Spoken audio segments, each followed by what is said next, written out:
Reza Rahadian dapat surat terbuka gara-gara serial Layangan Putus, Sudutkan Laki-laki. Sebuah drama seri Layangan Putus yang ditayangkan WTV saat ini menjadi salah satu drama seri yang senangi masyarakat. Tetapi ternyata karena drama ini, kaum lelaki khususnya para suami merasa jadi tersudutkan. Serial yang dibintangi oleh Reza Rahadian, Putri Marino dan Anya Geraldine menjadikan para istri menaruh curiga berlebihan terhadap para suami.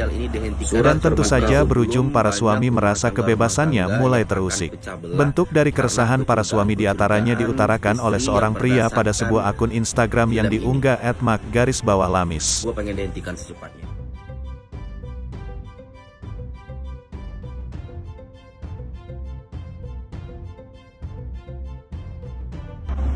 Surat terbuka untuk Reza Rahadian yang katanya aktingnya perfect di film Layangan Putus.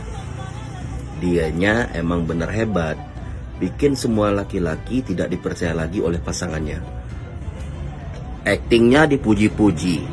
Semua laki-laki dan semua suami sekarang dicaci maki, dicurigai, dan tidak bisa ngapa-ngapain dalam hidupnya lagi. Gue pengen serial ini dihentikan secepatnya sebelum banyak rumah tangga yang akan pecah belah karena kecurigaan istri yang berdasarkan film ini.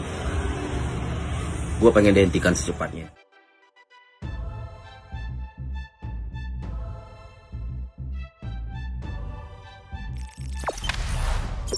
Jangan lupa subscribe, share, komen, dan like ya.